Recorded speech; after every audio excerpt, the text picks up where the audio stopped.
We're counting down the 12 hidden ego traps that get experienced riders killed. From subtle skill decay to deadly maintenance shortcuts, these aren't rookie mistakes.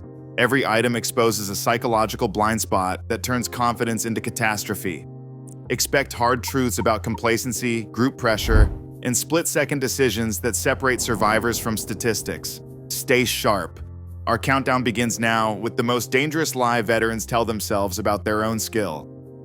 Your ego whispers that riding is like breathing. Once you've done it long enough, the skills become permanent. You trust your hands to react, your feet to find the brake, your mind to stay sharp under pressure. But the truth is brutal. Skill is not a tattoo. It fades. Controlled studies show that after just 6 months without dedicated practice, even experienced riders lose 15 to 30% of their emergency braking and swerve performance. That's not theory. It's measured in milliseconds and meters, the difference between stopping short of a bumper and waking up in a hospital. In 2017, a rider with 8 years on the road crashed hard during a panic stop. Rehab therapists traced his failure to one thing: no skills drills in over a year. When adrenaline hits, your brain doesn't pull from memories. It grabs the last thing you rehearsed under stress. If that was 3 years ago, you're gambling with your life. The fix is non-negotiable. Set aside 15 minutes every month for real parking lot drills, emergency stops, friction zone, tight turns. If you can't make time to practice surviving, you have no business riding. Your ego says you know your bike's lean angle. You believe you can read a corner at a glance and push to the edge every time. That's the cornering God trap, the belief that experience makes you immune to the limits of physics. But the road doesn't care about your confidence.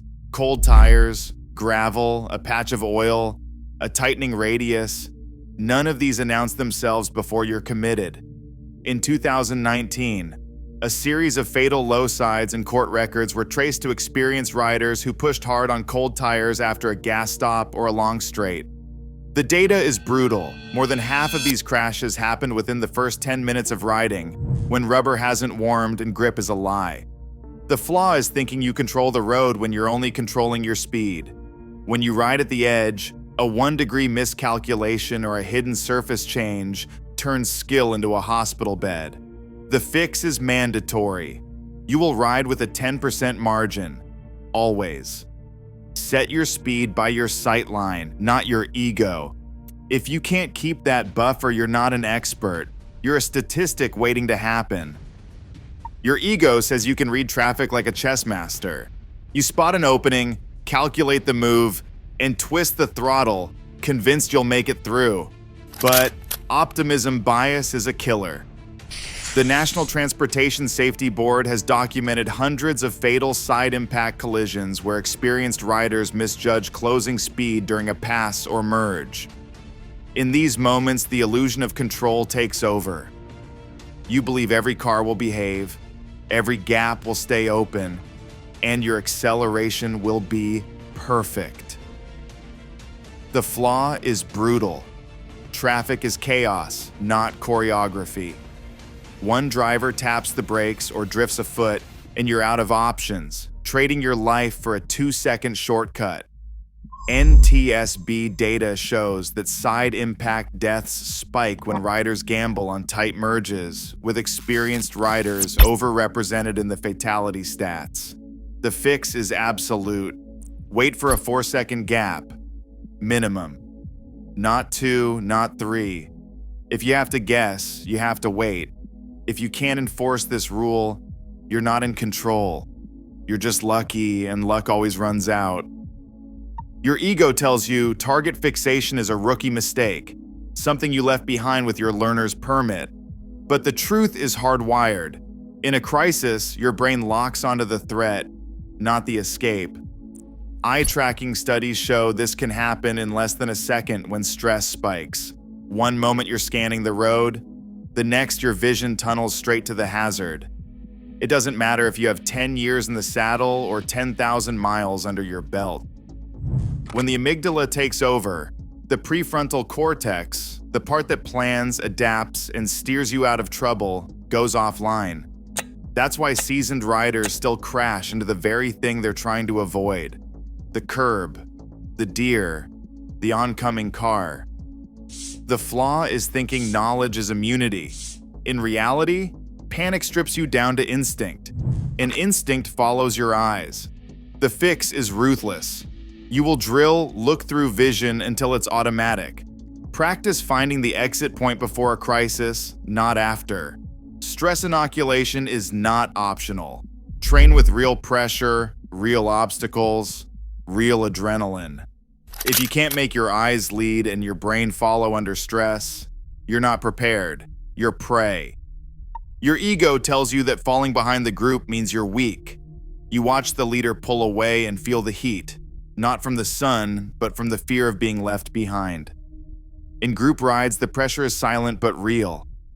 It's the voice in your helmet that says, "Keep up. Don't be the one who slows everyone down." San Marcos, 2019, 22 bikes, 1 ride leader, and a string of chat messages. No one gets left. Keep the throttle on. 7 riders never made it home. Investigators pieced together helmet communications and text logs urging everyone to hold the pace, even as the group strung out and skills started to fray. The flaw is deadly. You stop riding your ride and start riding theirs. You push past your comfort zone for approval, not survival. The fix is non-negotiable. Announce your pace before the engines start. Say it out loud. If the group won't respect your limits, drop back or leave. A real friend wants you at the next stop, not in the ditch. If you can't hold your own line, you're not riding. You're following the herd to the crash site. Your ego says real skill means you don't need gear for every ride. Maybe it's too hot, maybe you're just running errands, or maybe you want to look tough. But the truth is brutal. The asphalt doesn't care how experienced you are. Risk compensation studies show that seasoned riders who skip gear actually take more chances, believing their skills will save them. That's not control. That's gambling with skin, bone, and brain. Insurance companies are catching on. Claims data from 2022 show a growing trend. Injuries sustained while riding without proper gear are increasingly denied or reduced. Riders have woken up in hospitals only to find out their policy won't cover the bill because they chose jeans over armor. Fatal crash investigations reveal the same pattern. Experienced riders, no gear, sudden low side, nothing but pain and paperwork left behind. The fix is absolute. ATGATT, all the gear, all the time, is not a suggestion. It's a requirement. If it's too hot for gear, it's too hot to ride. If you think your skill makes you immune, you're not an expert. You're the next cautionary tale. You want to stay alive and solvent? Gear up, every ride, no exceptions. Your ego loves the roar. You think loud pipes make you safer, that the noise will cut through traffic and announce your presence. But research from the NHTSA and IIHS tells a different story. There is zero evidence that loud exhausts reduce crash rates. Intersection collision data shows no difference. Drivers simply don't hear you coming. Modern cars are sealed tight, insulated against outside sound, and most drivers have music or calls drowning out the world. Insurance companies and lawmakers have seen the lawsuits. Not once has "I had loud pipes" held up as a defense in court after a fatal left-turn crash. The truth is harsh. Noise is a psychological crutch, not a safety device. The fix is visual, not audible. Maximize your visibility. Wear high-vis gear, use strategic lane position, and keep yourself in driver's mirrors. Manage your space, not your decibels. If you're riding loud and thinking you're safe, you're not protected. You're invisible and deluded. If you can't commit to being seen, you're relying on a myth that's already been debunked in the crash statistics in the courtroom. Your ego says routine is safety. You glance at your bike, maybe kick a tire, and trust that yesterday's ride guarantees today's survival. That's the trap. The belief that habit is protection. But when checks become autopilot, your brain stops seeing the details that matter. In one shop case, A 6-year-old bike came in after a fatal front-end detachment. The cause? A single pinch bolt, left loose for weeks, missed every morning by a rider who always did a quick check. He survived years of luck, until one day, luck ran out. Habituation dulls vigilance. The flaw is thinking you're safe because nothing's gone wrong, yet. But slow failures, like low tire pressure or a loose bolt, build quietly until they snap. The fix is mandatory, a 5-minute tactile T-clocks check before every ride. Touch every control, squeeze the levers, glance at the tires, check the bolts. If you can't give your bike 5 minutes of focus, you're gambling with your life. Discipline isn't about paranoia. It's about refusing to let routine blind you. Make the check a ritual, not a habit. If you skip it, you're not just trusting your ego, you're trusting fate, and fate always has the final word. Your ego says a little rattle or a weeping gasket can wait. You tell yourself, it's not urgent, I'll get to it next week. But motorcycles are not forgiving. Normalcy bias blinds you to the way small problems become fatal ones. In crash investigations across the US and Europe, deferred maintenance, ignored tires, overdue brakes, a loose chain, has been found in a significant share of deadly single bike wrecks. The NTSB and major European studies agree. While rider error is the top cause, even a minor fault left to fester can destroy your margin for survival at speed.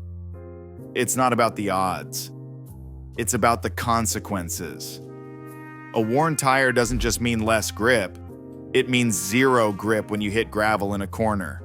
A soft brake lever doesn't just slow your stop. It can mean no stop at all. The fix is absolute. If you notice a fault, you schedule the repair now. Not after the next ride, not after payday. If you can't treat every defect as a threat to your life, you have no business riding.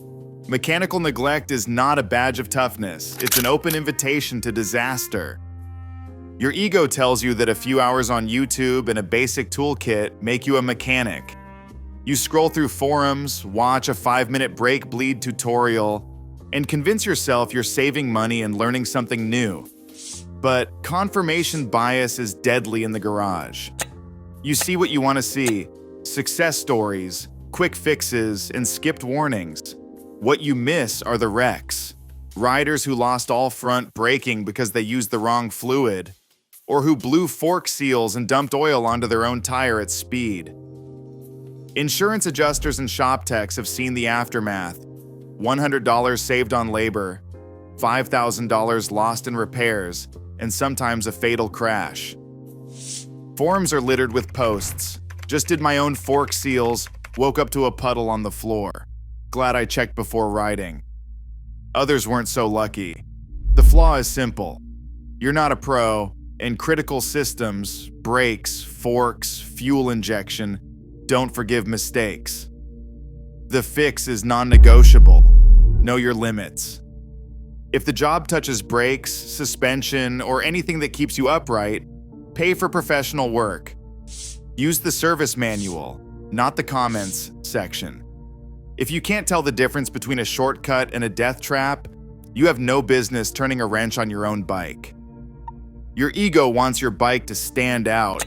You chase the look, slam suspension, ultra-low bars, stretch swing arms, believing style is worth any risk. But every inch you lower, every hard part that touches down sooner, you erase the safety margin built by engineers who designed your bike to survive mistakes. When you cut ground clearance for fashion, you cut your lean angle. That means a turn you could have saved last year now becomes a slide across the pavement. Motorcycle safety authorities warn. Geometry mods that drop your ride height or change suspension travel sharply, raise the risk of low side crashes, especially for riders who push the limits. There's no magic here. When metal scrapes before rubber lets go, the bike is gone. Insurance companies and expert witnesses have started to call out these choices in court.